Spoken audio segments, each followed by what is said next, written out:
Oi, gente, tudo bem com vocês? Bem-vindos para mais um vídeo do nosso querido livrinho, Livro dos Médiuns. Hoje, galera, finalizaremos o capítulo 2 das noções preliminares. Então, olha só, né, como já avançamos bastante. E aí, em seguida, né, depois, no próximo episódio, já entraremos no capítulo 3. O capítulo 2 é o maravilhoso e o sobrenatural, né? Já peço o like, o comentário e compartilhe esse vídeo. Me conta aí de onde você está falando, se você está gostando dos vídeos, me dê aí a sua opinião. E galera, no episódio passado a gente falou, né, sobre a causa inteligente, né, do espírito impor o barulho sobre a mesa. Falamos, né, que a partir desse princípio dessa causa inteligente, o espírito prova que sobreviveu, né? Quando ele falece, que o espírito sobrevive, o que morre é nosso corpo. Além disso, a gente viu também sobre o espiritismo buscar o natural, que é nada mais, nada menos a existência da alma, né? Que é algo normal, que já foi falado no cristianismo, inclusive. Também falamos sobre as pessoas que atacam o espiritismo, que elas se baseiam no materialismo. E ainda Kardec nos deu um puxão de orelha, que se você quer saber qual é, vai lá ver o vídeo, ok? Hoje, galera, nesse episódio, a gente verá um resumo. Kardec é muito bom, e nesse capítulo 2 ele fez um resumo no final do capítulo, né? Então a gente vai ver algumas coisas e depois um resumo de tudo que aprendemos durante esses episódios do capítulo 2, né? Então vamos lá, tá? Já se aconchegue, eu vou aqui colocar no estudo, né? Para que vocês possam ver. Vamos lá, galera, começando aí pelo item 13, tá? Que o Kardec aqui continua falando. O espiritismo, portanto, não aceita todos os fatos considerados maravilhosos ou sobrenaturais. É verdade que entre os fatos que ele admite, há coisas que para os incrédulos são maravilhosas, né? Então, vamos lá. Primeiro, que o espiritismo ele não admite aquelas coisas fantasiosas, magníficas, né? Claro que não. O espiritismo é uma ciência, uma filosofia séria que gosta de ver a causa do fenômeno. Então, se é aquela coisa mística, fantasiosa, é óbvio que não aceita todos os fatos. E aqui Kardec deixa claro. Também fala que entre os fatos que o espiritismo admite, por exemplo, sobre o espírito impor um barulho sobre a mesa, né? Para alguns incrédulos, isso é maravilhoso. Por quê? Porque ele não aceita. Ele não aceita, então vai fazer o quê? E aí a gente continua aqui. Mas até onde vai a crença do espiritismo? Leia, observe e saberá. Toda ciência só se adquire com o tempo e com o estudo. Ora, o espiritismo toca as questões mais graves do homem físico e do homem moral. É ele próprio uma ciência, toda uma filosofia que não pode ser aprendida em algumas horas como toda outra ciência. Ou seja, se você é alecrim dourado da rapidez, quer aprender, né, o espiritismo em horas ou até, sei lá, em um mês, 2 meses, não é bem assim, meu caro amigo, minha cara amiga. O espiritismo, gente, estudar o espiritismo, você estuda durante a tua vida inteira. Ai, Vicky, mas eu já li todos os livros. Não importa, sabe por quê? Porque todos os dias você está aprendendo algo novo. O espiritismo, sim, é você estudar, né? É você ler os livros, é você buscar aplicar os ensinamentos, né? Mas também é sobre você observar, é sobre você sentir, é sobre você ver acontecendo as coisas na sua frente, né? Então, assim, e aqui é uma coisa que eu gosto muito que o Kardec fala, que ele fala assim, espiritismo toca as questões mais graves da filosofia. Então, se a gente vê, o espiritismo ele fala sobre tudo que o homem ainda tem dúvida, né? Sobre o que acontece quando a gente morre, por que estamos aqui. O espiritismo nos dá essa resposta. Por que as pessoas sofrem, né? Por que existe desigualdade? O espiritismo ele responde absolutamente tudo. Então, ele fala que ele dá respostas tanto do homem físico quanto do homem moral. Então, você não queira aprender isso em um ano, em um mês, que você não vai, meu bem. É a vida toda, tá? Isso não tem problema, isso é maravilhoso. Dirão, sem dúvida, que não tem tempo disponível necessário a esses estudos. seja, nada os obriga. Mas então, quando não se tem tempo para estudar uma coisa, não se deve falar dela e ainda menos julgá-la, senão se quer ser acusado de leviandade. Então, Kardec está falando aqui que muitos desses incrédulos falam: eu não tenho tempo para estudar, eu trabalho, eu tenho minhas obrigações.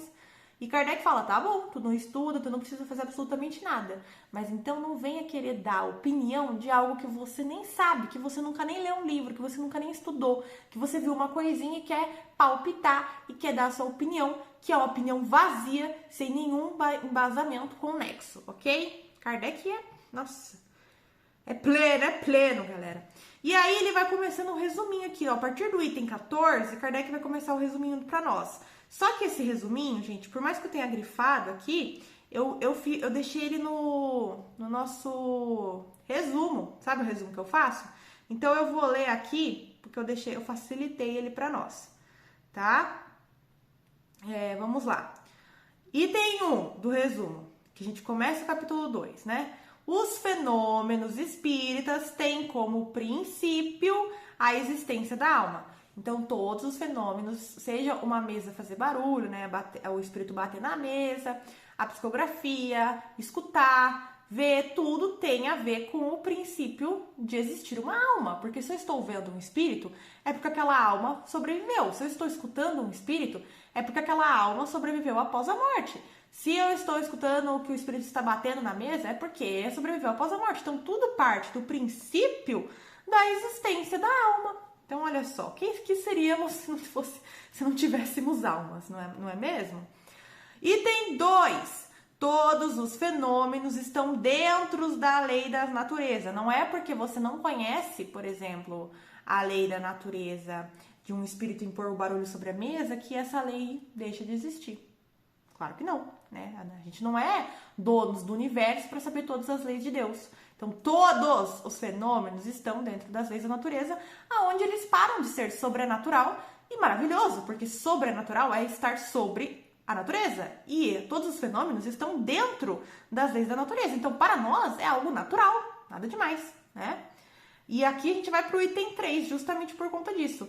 Muitos fatos são considerados sobrenaturais por não saberem a causa. O Espiritismo explica a causa e os traz para as leis naturais, que foi o que eu acabei de falar. Item 4. Entre muitos desses fatos, o Espiritismo classifica entre crença supersticiosa, que é o que eu falei. O Espiritismo ele não aceita tudo, tá? Então, coisas muito fantasiosas, muito místicas, muito fora assim, do comum, obviamente o Espiritismo ele vê, ele estuda, e se ele julgar crenças supersticiosas, ele não vai admitir, ele não vai concordar com aquilo, né? Item 5. O Espiritismo pode até reconhecer algumas crenças populares com um fundo de verdade, mas não aceita jamais histórias fantásticas criadas pela imaginação, que foi o que também eu falei aqui no item 4. O Espiritismo não vai aceitar histórias fantásticas, coisas surreais, sabe? Que não faz o mínimo de sentido. Agora aqui o item 6, ele fala aqui: julgar o Espiritismo pelos fatos que ele não admite é dar prova para a ignorância. Então, se você julga o Espiritismo pelos fatos que você não admite, que ele não admite, você está dando prova para a tua ignorância, meu querido. Item 7.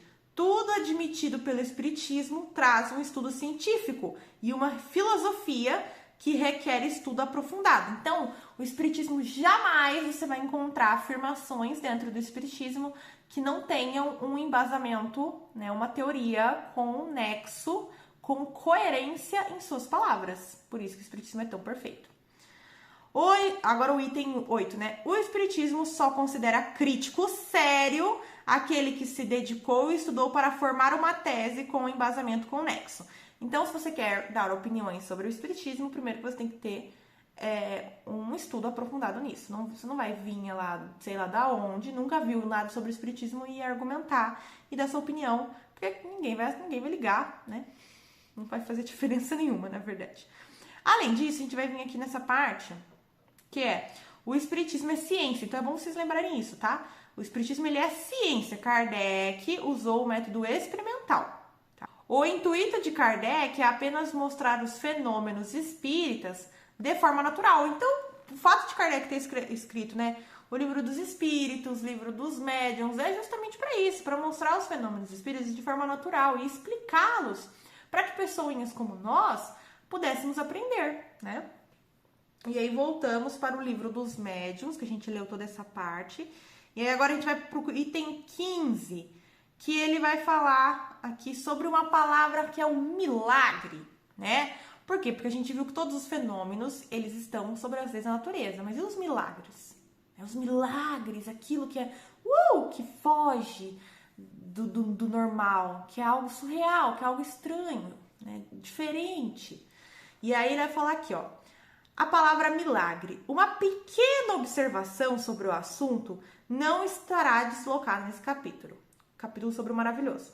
Em sua acepção primitiva, por sua etimologia, a palavra milagre significa coisa extraordinária, coisa admirável de ver. Então, né, a palavra milagre significa aquela coisa extraordinária, coisa admirável de ver. Mas essa palavra, como tantas outras, se afastou do sentido original. E hoje se diz, segundo a academia, de um ato da potência divina contrária das leis comuns da natureza. Então, ou seja, hoje em dia a palavra milagre, ela tem um significado que é ser algo totalmente fora das leis da natureza, ou seja, algo de potência divina, né, que não está nas leis da natureza. Não cabe a nós examinar se Deus pode julgar útil, em certas circunstâncias, derrogar leis estabelecidas por ele mesmo. Então, Kardec deixa claro, não cabe a mim, né, a examinar se Deus pode julgar o que ele quiser. Por exemplo, se Deus quer fazer com que tal pessoa aconteça uma coisa na vida da pessoa, né? Ou seja, em casos muito específicos. Então, ele, se Deus quiser, ele pode fazer, e não cabe a nós julgarmos, né? Isso que o Kardec quis falar. Nosso objetivo é demonstrar que os fenômenos espíritas, ainda que sejam extraordinários, não revogam essas leis.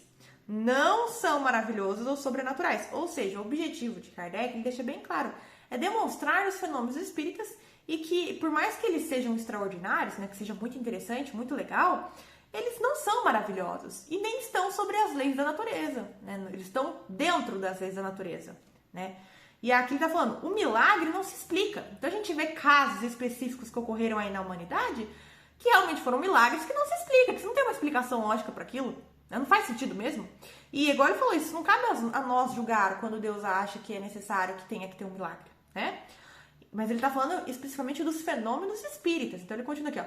Os fenômenos espíritas, ao contrário, se explicam de maneira mais racional. Então, os fenômenos espíritas, você vai encontrar uma explicação. Você vai ver uma lógica naquilo, né? E você vai ver que estão dentro das leis da natureza. Já o milagre é diferente. Ele não entra nessa base. Não são milagres, mas simples efeitos que têm sua razão de ser nas leis gerais. O milagre tem outro caráter, o de ser insólito e isolado, ou seja, de ser único, específico, em casos muito, muito, muito específicos. A ciência faz todos os dias milagres aos olhos do ignorante. Então, ele está falando que também milagre é uma coisa a gente ver com os olhos, né? Da forma que a gente observa. Porque ele está falando aqui, a ciência faz todo dia milagre aos olhos dos ignorantes. Então, para quem é ignorante, o que a ciência faz é umas coisas tipo assim, é um milagre. Sendo que não, às vezes é algo normal, né? E ele fala que ele dá ainda vários exemplos, falando... Aí está porque nos tempos antigos, aqueles que sabiam um pouco mais que os outros passavam por feiticeiros. Então, quando você não se tem conhecimento de tudo, muito que você não conhece se torna algo horrível, esquisito, estranho, milagre, né? Então, a gente tem que também analisar essa questão. Que um homem realmente morto, como dissemos no começo, seja chamado à vida por uma intervenção divina, é um verdadeiro milagre. Então, ele usa o exemplo de novo que ele usou num vídeo anterior aqui que eu fiz. Né? Um homem realmente morto reviver, ou seja, um zumbi, né? Um homem que morreu, levantar da cova e sair andando falando, isso sim é um verdadeiro milagre.